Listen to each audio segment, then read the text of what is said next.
A lot of people are battling self-esteem issues, and with the wake of social media, it's become 1,000 times worse. In this video, I'm going to be giving you tips on how to fight this pandemic. Yes, it's a pandemic. Fight it and totally overcome it.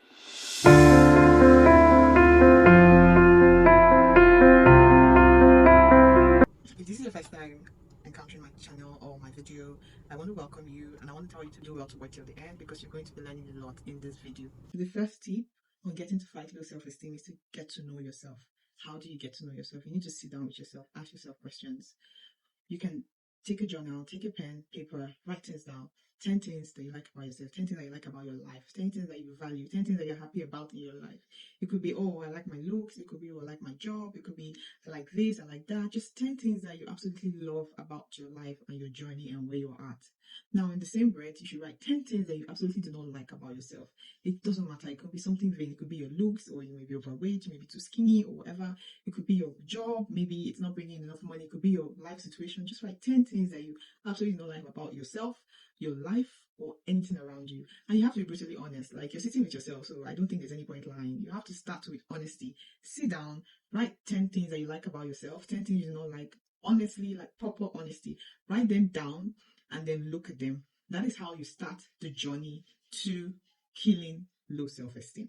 Now, when you write those down, you figured out, okay, this is who I am. This is what I like about myself. This is what I do not like about myself. Then you accept them. Now, acceptance doesn't necessarily mean that you will not work on areas that you do not like about yourself. But the fact that you already know areas where you do not like and you accept them is the first step to actually working on them.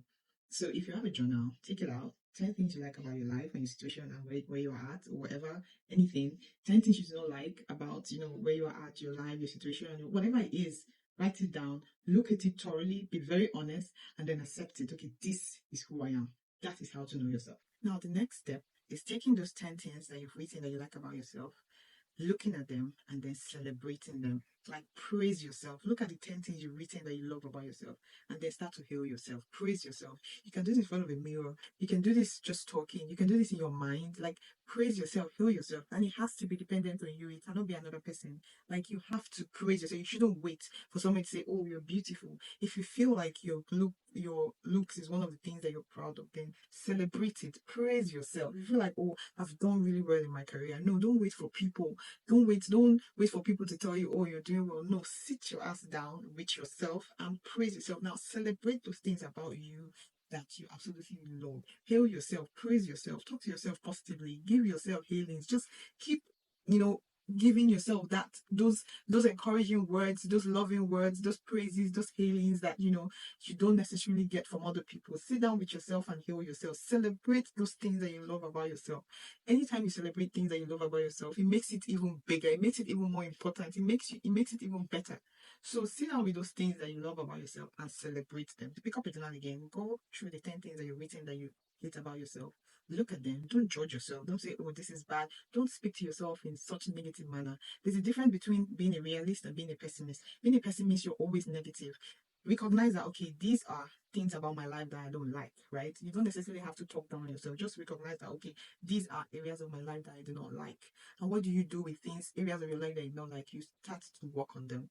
If you feel like you have a terrible habit of, overeating, what do? You make a cautious effort to reduce your eating. You can set a goal, whatever, and start. If you feel like, oh, you're a lot bigger than you wish, or you're overweight and you want to lose weight, like, it doesn't take too much. Sit down with yourself and say, okay, how do I start losing weight? You feel like, okay, your career is taking a turn that you don't like. Sit down and say, okay, is this really what I want to do? What do I do to make this better? So sit down with the things that you do not like about yourself, about your life, about your situation, about whatever. Start to figure out and start to really think about ways to change it. Instead of sitting there talking down on yourself, talking negatively, insulting yourself or whatever, how about you start to think about ways to fix the things about your life that you do not like? Can you see where I'm getting at? The moment you start to think that way, you will see that, okay, these things are not even as bad as I thought because they are fixable. You know what I'm saying? The only thing that is not fixable in anybody's life is death. That's the only thing that, cannot be fixed. Once you die, you die. As long as you are alive, there's nothing that cannot be fixed. There's nothing that cannot be managed. There's nothing that cannot be made better. So if that is the thought in your head, then now you have to start thinking that, okay, these 10 things I don't like about my life, how do I change them? what do I do to make this better? How do I move from A to B in this situation? I don't like that I'm in B situation. How do I work on getting to C? That is a mindset switch. What that does for you is that it puts your brain in motion. You start to think about ways to make the things that you don't like about your life, your situation, your looks, whatever, better. That is the absolute next phase. Now, the next thing to do is setting goals. Now, you've recognized the things that you don't like about yourself and you have, decided to work on them. What's the next thing that you do? You set goals, you set targets. It's not enough to say, oh, I want to change this about myself. I want to do this. No, set goals. If you feel like, oh, maybe you weigh 100 kg, you want to go to weighing 80 kg, what do? You start working out. Tell yourself, okay, in a month, I should be able to lose 5 kg. Now, you need to be realistic. You need to not overshoot a goal. That way, if you don't meet it, you start to feel bad again. You need to be very realistic with yourself on your journey, and you need to, embrace where you are. Now, if you're 100 kg and you feel like, oh, I want to lose weight, I want to get 75, Rome wasn't built in a day. You need to start slow and gradually build, but set a target. Tell yourself, okay, every month I have to lose 5 kg, and then work towards that. If you have a business that isn't doing properly, sit down and discover, okay, what is that thing I can do to push this business better? And then set a target. Like, now that you've discovered that, okay, I want to change XYZ about my life, it's not enough to just say it. You need to set targets. Give yourself like 4 weeks targets every month. Okay, this is what I want to be able to achieve at the end of this month. This is what I want to be able to achieve. And you have to be realistic. You shouldn't set goals that are insane or, goals that are not achievable, because what that would do in a normal sense, that's not necessarily a bad thing. But for someone who is already struggling with self-esteem, low self-esteem, what it does is that it just makes you feel worse and relapse, because you're just going to feel like, oh, I can't do anything. I've set this goal and I can't. So you need to be realistic with your goals. Talk to yourself and decide that, okay, what can I do within this period? What is the realistic goal? And in fact, you can even work hard to surpass that goal. And what that does is it makes you feel extra good, and it builds your confidence to the high heavens. So you should set realistic goals and make sure that you surpass them or at least meet them. And this can be done with, different areas of your life that you don't like. Set goals on how to change them and start working on them immediately. Another thing you can do to help, build your self-esteem is to learn something new. It could be, a new skill. It could be a new something. It could be like a workout regimen. It could be a food recipe. Learn something new. I noticed that, when the brain, works on learning something new and actually learns it, it builds your confidence. You understand? So that is another way to actually, enhance your self-esteem. Try something new, learn something new, go do a course, go learn a new recipe, maybe learn to ride a bicycle, learn to swim, something new that is fun, something new that will enhance your life, something new that will put your life in the right trajectory. Learn it, and you will realize that as you're learning, as you're in the phase of learning, your confidence starts to build up. The next tip is taking care of yourself. A lot of people do not love themselves as they should, and it shows. When you don't treat yourself with care, with tenderness, with love, with kindness, people can see that. People can see that in your looks. People can see that in the way you talk. People can see that in the way you behave around others. You cannot give what you do not have.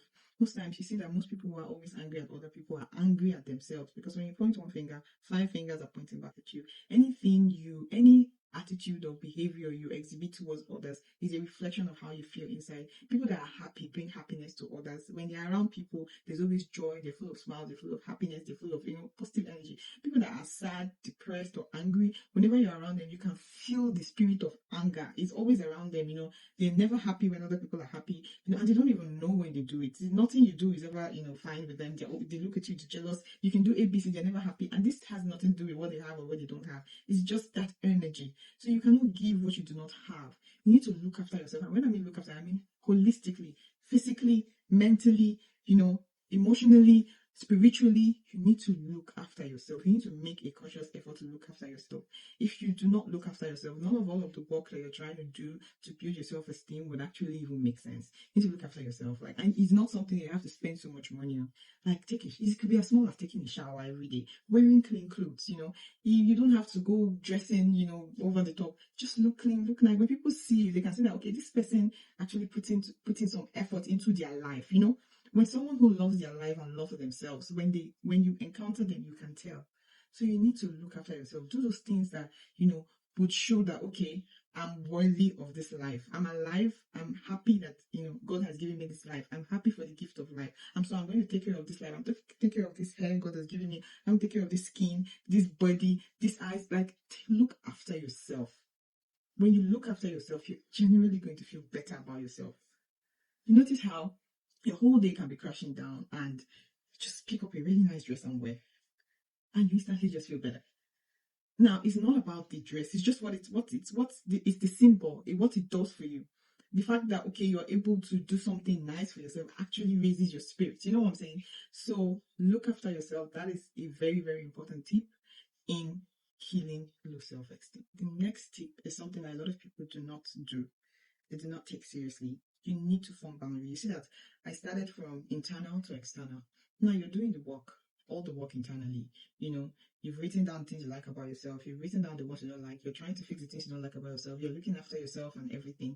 You have to form boundaries so that somebody with their wahala not come and scatter the work that you're doing for yourself. You know what I'm saying? Like, there are two phases to this thing, internal and external. We've gone through most of the internal and then we're heading to the external now. You need to protect yourself. The work that you're doing on yourself, do not let it be in vain. Do not let somebody, whoever they are, come with their own, rubbish and scatter the work you're doing internally to make yourself better. So you need to form boundaries. You need to be happy to say no. You need to let people know what you cannot take. You need to draw lines, imaginary lines in your head. You can't be doing all this work on yourself and then somebody will just come from somewhere and come and scatter it. No. You need to let people know the things that are okay, the things that are not okay. And when they do things that are not okay, you need to send a strong message by removing yourself from that situation. It's a matter of life and death. You need to protect yourself mentally, physically, emotionally. You start to do the work on yourself to actually, improve your confidence, improve your life. You cannot let other people's, dirty habits affect your own. So that is the importance of setting boundaries. If not, all the work that you're doing on yourself will go to pits if you do not, set firm boundaries. The next thing that you should never do if you're serious about killing low self-esteem is to not compare yourself with others. I told you that low self-esteem has become a lot worse because of social media. You look at a lot of people on social media and you say, oh my God, why can't my life be like this person's? Now, let me tell you, there's nobody that puts, they always put their best foot. Everybody on social media is posturing. I'm not saying they are lying, although a lot of them are lying, but most of them are posturing. Everybody puts the best aspects of their lives out. They put the best aspects. I need you to let it sink in. They put the best aspects of their lives out. You cannot be looking at others and thinking, oh, why is my life not like this? You can never be happy. If you have such a mindset, you will always be sad because even if you have everything, there's always someone who will have something more or seem like they have it more than you. You can never be happy. You should never compare yourself with others. People are not the same. People are not the same. All fingers are not equal. Different people are different for a reason. Some of you every day you're competing with your friends, you're competing with strangers on social media, you're competing with people you don't even know. Why? That is the biggest trait of low self-esteem. The fact that you see somebody else's life and then you want it. Now you can let people's lives inspire you. Like if you're a career-driven person and then someone is doing really great in their career, like, oh, this person is inspiration to me. If they can do it, then I can do it. That's the right mindset. But comparing yourself to others to the point where you start to feel really worthless about your life is terrible. Like, you should never do that. Now, if there are certain people who, if you see them, you must compare, then cut them off. In social media, there are certain people whose pages you see and it makes you feel some type of way, then just block them or unfollow them. I told you, you need to protect the work you're doing internally. Do not compare yourself to others. You do not know their stories. There are some people, if you hear their problems, you will not want it, regardless of how beautiful, how shiny their lives look or seem.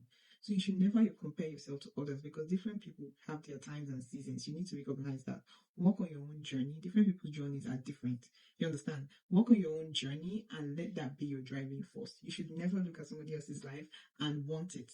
It can inspire you for good reasons, but it should never be, oh, my life is shit, this person's life is better, I want it, because you don't know the full story. You don't know the half story. Sometimes you don't even know the quarter story.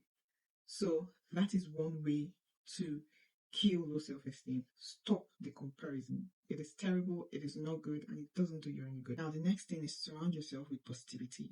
I told you to protect your space. Surround yourself with people that encourage you. People that pour into you only goodness and greatness. Surround yourself with a good support network. If you have friends who are always encouraging you, who want to see you do better, who want to support you, those are the people you should draw close, draw their energy, stay around them. If you have a kind, loving partner, if you have kind family members who just point to you, want to see you do better, Those are the people you should surround yourself with. Leave the negative energy, backbiting, terrible people alone. Friends, family, partners, wherever they are, surround yourself with positivity. Have a positive network that will greatly, greatly help in your self-esteem journey. Because when people pour into you, it makes you feel better. It makes you feel bigger than even you are. So you should make sure that you surround yourself with the best people only because you deserve it. The last tip is practice gratitude. Practice gratitude. It's the law of the universe. It's in the Bible. It's everywhere. It's in the Quran. If you thank God for the little that you have, you will have more. In fact, you will feel better. Most times, most days when I feel really bad, as a business person in Nigeria, you can't be cheerful all the time. I just start thanking God for the things that, are good in my life. I start from my health. I start from my life. I start from roof over my head. I start from food on my table. Like, it could be the smallest things, but you realize that once you start thanking, once you start practicing gratitude, you start to see how much better your life is. You start to see that, this is my life that I'm complaining about. It's not even that bad. It starts to build your confidence. It starts to enhance your well-being. Practicing gratitude is the key to opening doors. So the more you're thankful for, the more you get, the better you feel, the more your confidence builds, and the better your self-esteem. Thank you guys for watching. I hope this has helped somebody. And if you've watched till this time, that means you really enjoyed it. And don't forget to subscribe. Subscribe to my channel for more of this. Watch my shorts. I do a lot of fashion shorts and fashion tips because I'm a fashion designer. But this channel, like I said, is not all about fashion. It's about fashion, lifestyle, just general well-being, travel, and just things that enhance your life and help. Let's help each other. So thank you for subscribing. Thank you for watching. Thank you for liking. And see you next time. Bye.